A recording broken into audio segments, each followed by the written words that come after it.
I'm a singing, actress, voiceover person. Singing, actress, voiceover girl. I don't know. I do all three.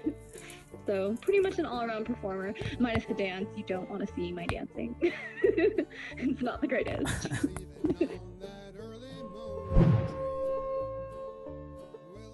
Definitely acting is my favorite, but I do enjoy singing. It's just I've had probably more experience with acting and being on set. Singing, I've had that talent as well. I just never have pursued it in the way of making like a record or an album or anything like that. And then a whole bunch of different day jobs. Oh, So wow. So has it always been in Florida though? yeah, just in Florida. I mean, I've like gone back to California like to fly out for roles and stuff. So I've been doing that too. But yeah, But you don't just want to been you don't want to live on the West Coast though. no, well, okay, so I don't want to live in California. I'm not a fan. Deal. Like, I agree with that. I already lived there and I wasn't a fan. It's not my scene. I will gladly fly out there and be out there for months, Okay. knowing that I'm gonna go like Right, right. I'll work and I'll back. leave. Yeah. I'll work there. I don't want to live there. It's just Totally that's why agree. right when I like left and I went to Florida, I started booking roles that were for California. Nice. Perfect. Perfect.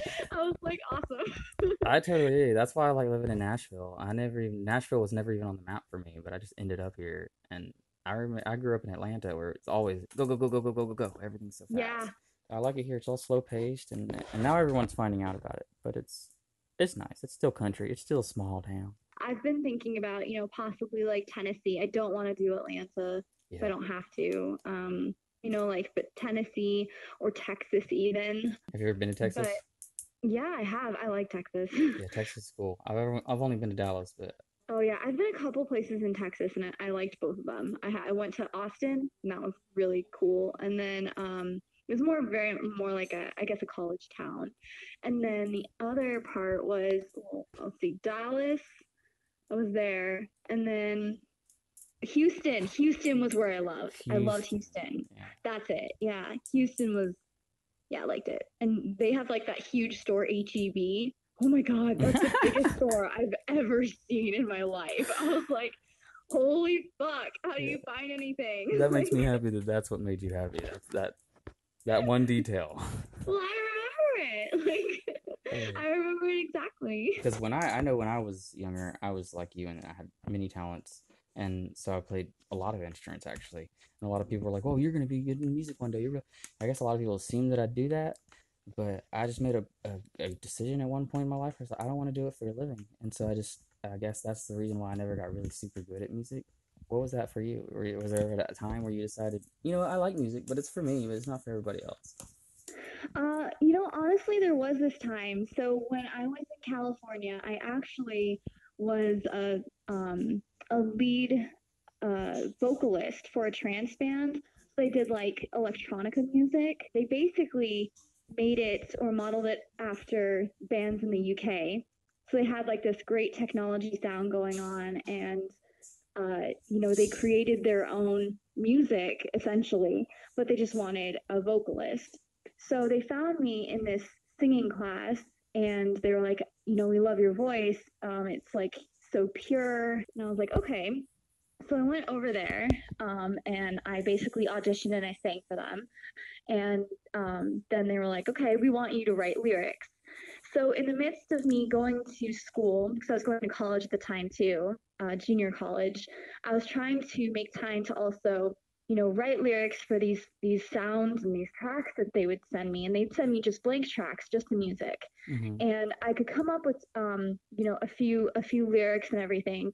But electronic music is so different from pop and Hmm. like classical and Interesting. country. It's just its own thing. And then you have your lead vocalist that comes in, but she only comes in a few times during this, like during the song, to just basically, you know, take people away, whisk them away on this whatever they're going through. And you think Gotcha. like, in a rave, you're Yeah. going through a Yeah, lot. no, I know what they're going through. I have an idea what they're Yeah. going through. You see see? So like, yeah, so it pretty much was like that. So in the midst of like doing that and then, being in school and everything, I also had an agent in LA and I was auditioning. It was my first agent, so I was auditioning a lot, driving back and forth from And so San you were how old? Diego. You were how old? That was 18. So you're pretty young here. So this was like electronica, like Yes. like Yeah. okay, okay. So I would commute from San Diego to LA for auditions. And Whew, also, once I worked for Disneyland, also to Anaheim. So it was really nice. crazy. I was like Yeah, that's driving all the all the way up time. like the western like California coast almost, halfway up it. Jeez Yeah, pretty Louise. much. It was like, okay, well, I'm gonna listen to some rad music now because it's gonna be a 2 hour drive there and probably Heck a two and a yeah. half hour, drive back on the Heck yeah. five. And you so Um, you would get up in the morning, make that drive, go to work, and then you drive back. back home every day? I was committed. Yes. Yes. Wow. I mean, pretty much every day. Obviously, not the weekends, like, because I didn't work. Because his sister needs to pay Sometimes off. I mean, come on. yeah, yeah.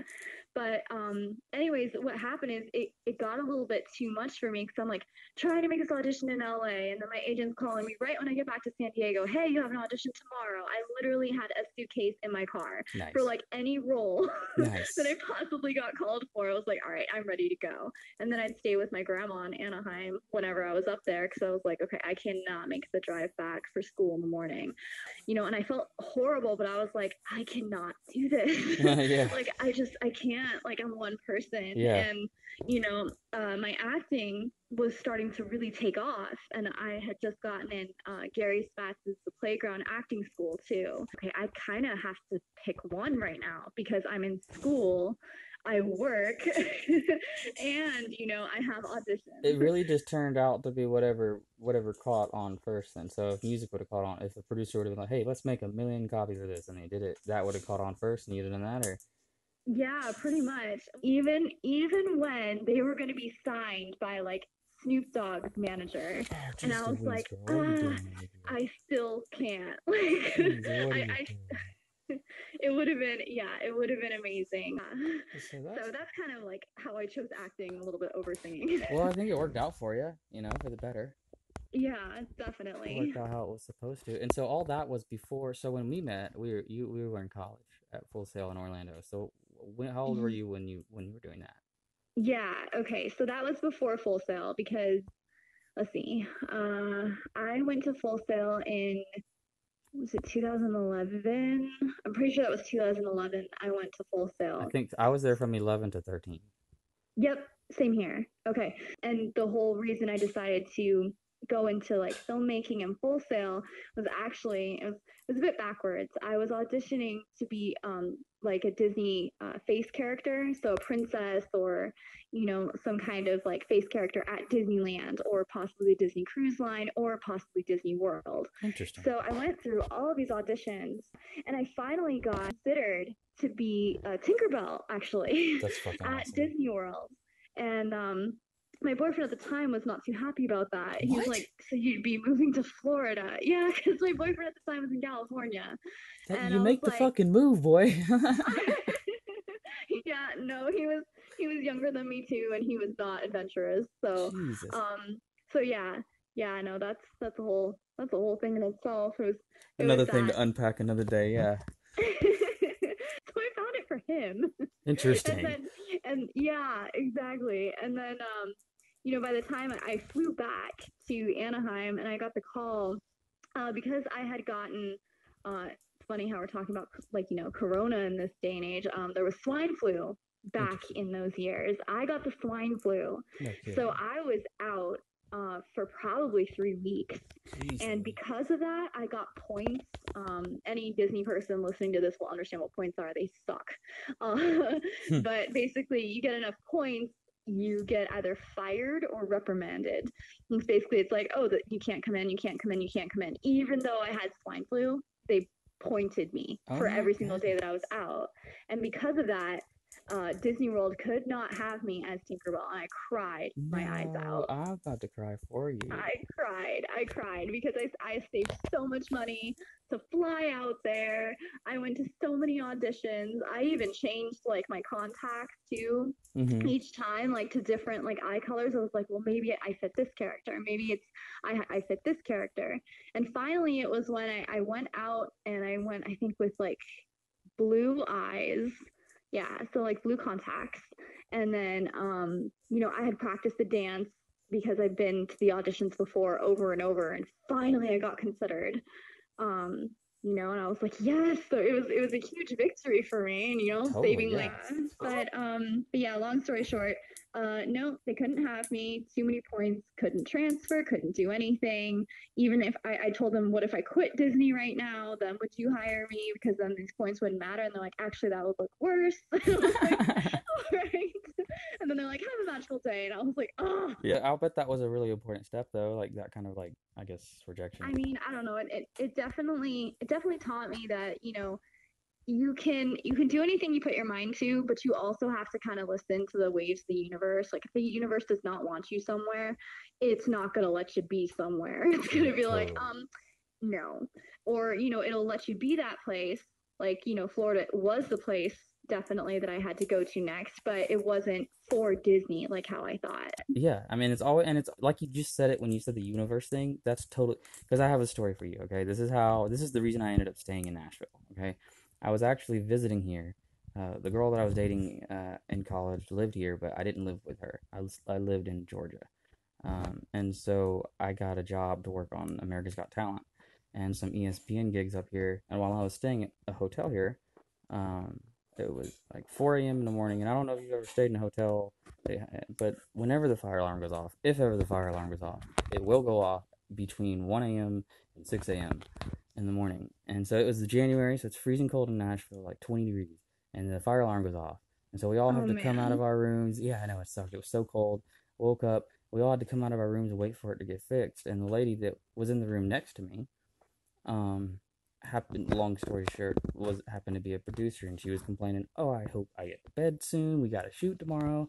And so I was like, tell me about it. And so she's like, my camera operator's about to you know have this baby this week. And I'm like, do you need a camera operator? And she's like, yeah. And I said, well, I went to film school, I'm here working for ESPN, I can do camera for you this week.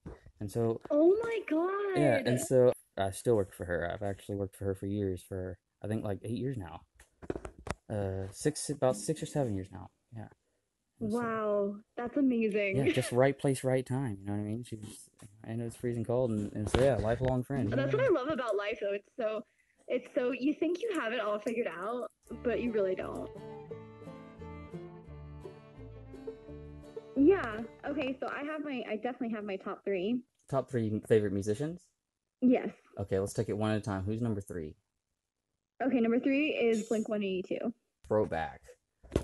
Okay, so why Blink Yeah, One? but I love their songs.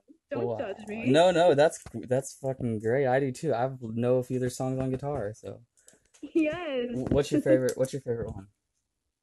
I like all the small things, or just small Okay, things, I no, that's guess. a great Yeah. one. And I mean, Sum 41 is good too. Yeah. Oh my God, I forgot about all these people. How Every time rude. I remember when I was in middle school, I listened to that like punk music stuff and I loved it. But then I listened to it growing up, when I grew up, and I was like, man, I was not that sad as a kid. Like Yeah. they're a little. No, I mean, I dig them. I actually, it's cool with Blink 182. When I was going to vocal lessons in San Diego, I went to their vocal instructor. I saw their picture, and then they had like their signature, and I was like, oh, they've been here. They're like, no, no, no, they trained here. I was like, oh, that's Nice, so cool. nice. So what's number two then? Number 2 is the Chainsmokers. Do you still crank this stuff? Do you still listen to Blink and Chainsmokers? I have a Jeep. I mean, put my top down in the Jeep and blast all the small things. I like the way It's you word. I awesome. guess in Florida you can do that year round. So, Yeah, yeah, you can. all right. So number one, Taylor Swift, I have to say. T Swizzle, huh? Yeah, T Swift. A lot of my songs are definitely modeled after her her style. She's very visual with her lyrics, and then she's very like she can be edgy, but then she can also be like wholesome. So I just love I really dig her music, and no song sounds similar to another song. Like just the whole track, everything is different. I'm a little bit of a Taylor Swift fangirl. I'm not gonna lie. I like her music, especially too to see how she's translated, through all these years. Yeah. She's translated from like just that country girl to this like pop sensation. She has so much range as Hmm. far as a That's what, musician and goes. that's what people don't get about musicians. Like, oh, they've changed, they've sold out. Now they've evolved. Because if they did every album the same way as the first one you liked, then you wouldn't like them anymore. And they'd be Nickelback. I watched that documentary on her too. The one that's on Netflix, Yes, I and love it. I think it was what Americana or something, I'm Miss not sure what it's Americana. called, but it's awesome. Yeah, I'm sure it was Miss Americana. But yeah, no, I loved it. I loved it because it showed a huge different side to her. She's always been, writing her own lyrics, and she's always been into her own thing, and she doesn't let anybody in the music industry really tell her how it's going to be Damn right. because she just sticks to her lyrics, Because she's Taylor fucking Swift, and they can get in line. Pretty much. Yeah. Play an instrument, what would it be? Any instrument. Guitar, Read that. guitar, Wow, 100%. you were really Because I sure on that. wanted, yeah, I wanted to play electric guitar actually, but my mom said when I was growing up, she's like, Laura, you're never gonna do it, so I'm not gonna get you one. You're never gonna play it. You're just gonna look at it and think it's pretty. I'm like, okay, mom, that is not, that is not true. So she enrolled me in vocal lessons and she made me play piano. And as well as I do, probably as an artist, that when you're made to do something, you don't like it. Yeah, Like that's true. I'm not a fan of the piano. It's beautiful when people play it, but I hated playing Yeah. it because my mom specifically was like, "You're not playing guitar." Yeah, and because it's So super hard to learn. I could do chords, but I never learned to do two things with two hands like yeah, that. no, I Yeah, I would love to play guitar. because it's really hard. And I guess for right now I'll play Guitar Hero. well, hey, that's that actually it's you'd be surprised how much that does stretch your hand out. But you should have just told your mom, "Hey, mom, we'll prove it then. Get it and let it sit in the corner, and when the first flake of dust grows on it, then you can sell it." She would not have gone for that. Yeah. No, she just really wanted me to like become a better singer, which is why she wanted me to learn piano. Because when you do learn piano, I mean, you do learn to be a better singer because it's so on point with the keys and Mm-hmm. everything like Oh, that. totally, totally. But I just didn't like it. I can play Mary Had a Little Lamb and There you go. chopsticks. That's what matters. Those are the ones that really matter. So, Totally. so are you work? I guess you are back to work then, huh? Things are starting to open back up around where you are. Yeah, well, actually, things are starting to open back up. I just auditioned for, it was also a feature, and it's going to be shooting, I think, within the next like 2 weeks. So they are opening up certain areas, but it kind of depends. Like in Florida right now, like Universal is set to open, I think, on June 5th, with, like the capacity being limited and everyone Right. to wear masks and everything too. So still precautions, but at least they're open. Right. But then, places like Disney, they're not talking about opening until, like end of June, possibly mid-July. So, but then you have like some bars that have been opening, and then you have some restaurants that have been opening. Nothing is like full on like, hey everyone, come on in Right. here. And even if it But were, I don't know how many people would do that either. So okay, so like you say, you might be doing like a show in a couple weeks. So like, has the director or producers talked to you like, hey, this is the procedure we have now. That's like, what's changed on that? Like, that's got to be totally different now. yeah, it definitely is different. I don't know because I haven't got, casted for the part, so I have no idea. But I do know with the other stuff that I have booked, post Corona, a lot of people are just kind of doing what they did when I had the audition yesterday, for the commercials. Like everyone sort of waits in their cars until it's their call time so they can come out of their cars. Interesting. Um, yeah, everyone is going to wear masks. They're going to go through a check-in, but you're going to go through a check-in just by yourself, like one by And one. so, is that the procedure that the place sets up, or is that just how people are just doing it? That's how people are doing it that I'm seeing so far. But whenever you Mhm. get to an audition or anything, there's not like a procedure where they say, "Hey, this is how you need to do this." Um, they did send like this is what's gonna happen. You're gonna wait in your car until your call time, Okay. and once you see the other person come out of the building, then you can enter in the building. Some people are saying you have to wear masks. Some people are saying we don't care about that. So But how do you feel it's about all that? Like as like while you're waiting out there, waiting for an audition right now with I all this mean, going on. well, it's kind of funny because in an audition, especially when you're waiting in the waiting room to be called, everyone's sort of a little looking at the other people anyways. So now Side-eyed. it's like we're doing the same thing, but we're wearing masks and we're in our cars. Gosh. Wow. So it's like still the same amount of awkwardness. Yeah, just further apart.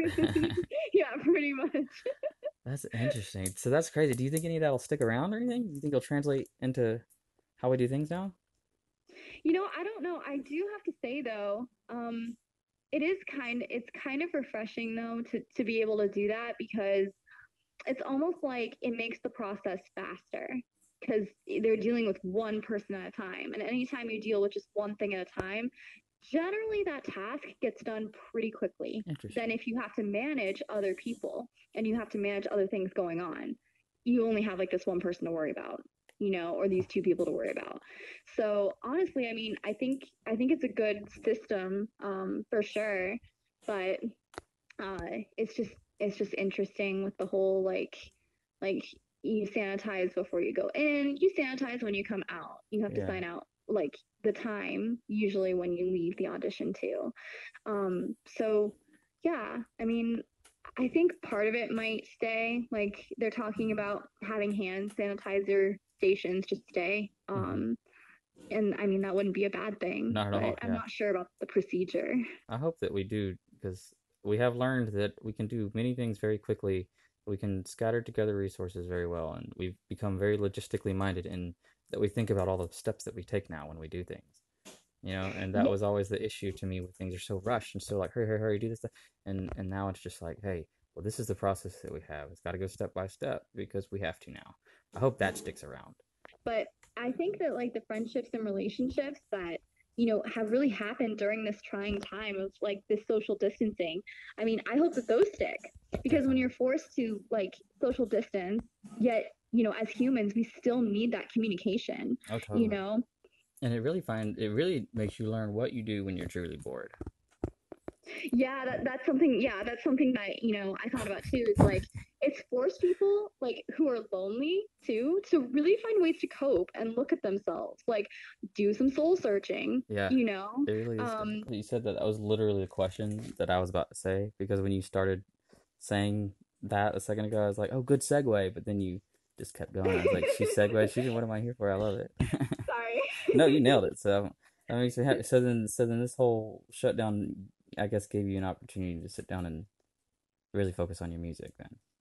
Yeah, it really did. And not only focus on it, but it's it's awesome to have something that like you have your career and your thing that you're really good at, but it's also so great to have something else that you enjoy. Like if it was painting or if it was some sort of like I don't know, like little game or whatever. Like it's great to have other things to do. Absolutely. Yeah. So what's the first thing you did when things reopened? Honestly speaking, Yeah. I bought my boyfriend in England a ticket to come to America. That's Nice. what I did. Nice. Oh my god. That's just me, 100% as a person. I'm just awkward, but Yeah. whatever. No, I mean, that's one of the I, things that made me fall in love with my girl. I remember we were both teaching in Miami, and uh, we had to make the kids go around this like handrail thing, but she tried to step over it and she almost fell. And it oh was just like the no. cutest like recovery where she's like, oh, nothing happened. And she just rolled with it. I just thought it was the most adorable thing I'd ever seen. Yeah, that gives hope to all of us awkward girls out Oh, there. yeah, there's somebody for you. Don't worry. Mhm. If you could have a superpower, what would it be? Yeah, okay. I'd have to go with like invisibility because, Okay. there's something sneaky about people not knowing that you're there. Oh, that's extremely sneaky. I think that's the Super definition, it sneaky. might be. You find out a lot about what's really going on? Also, I could prank the hell out of people Oh, at the that would last make it. minute, and that would be just fucking awesome. Yes, that would make it totally worth it. I just picture myself, with a superpower, almost like Harry Potter, There you go. but maybe I could just like snap and then I'd be invisible. Like I wouldn't have to wear a cloak. Have you seen that? Because knowing me, I would trip on something and that cloak would be right Yeah, off. okay. That would be my issue. They'd see my feet. What are you watching on Netflix? Well, currently I saw that the new season of Riverdale is on, so I was watching that literally before this interview. So you're really, I couldn't get into that show. I tried. I watch those shows even if I'm not like, totally into the content.